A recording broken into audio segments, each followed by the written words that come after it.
ఆసక్తితో భారంతో ఎవరైతే దేవుడిని వెంబడిస్తారో వారి కొరకు దేవుడు ఒక ప్రత్యేకమైన శ్రద్ధని నాగేళ్ళు చూడాలి. ఎట్లా చెప్పాలంటే మీరు నాగేళ్ళు చూడాలమ్మా, ఇటు చూడండి అమ్మా.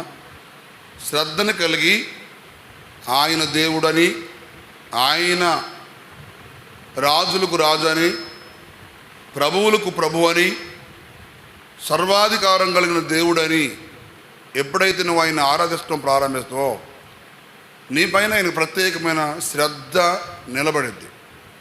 ఎందుకు ఈ మాట చెప్తుందంటే,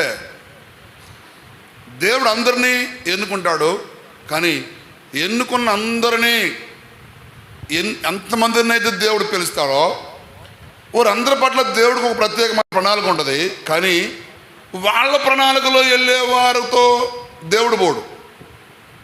అర్థమవుతుందా?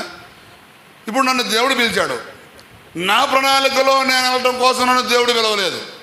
ఒక ఇంటి ఆయన ఇల్లు కట్టని పిలిచాడు, ఆయన ఒక ఇంజనీర్ని పిలుచుకున్నాడు.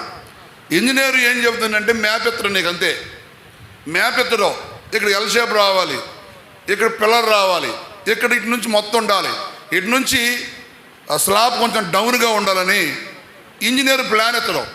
ఇంజనీర్ ప్లాన్తో పాటు మేస్త్రి ప్లాన్ కూడా కలిసిద్ది అక్కడ, ఓకేనా? కొన్ని సందర్భాల్లో కలిసిద్ది. అలాగా ఇంజనీర్ ఏం చెబుతారో అదే గడ్డకం చేసిన ఇంజనీర్ ఏం చెబుతారో అదే మేస్త్రి చేయాలి, అంతే.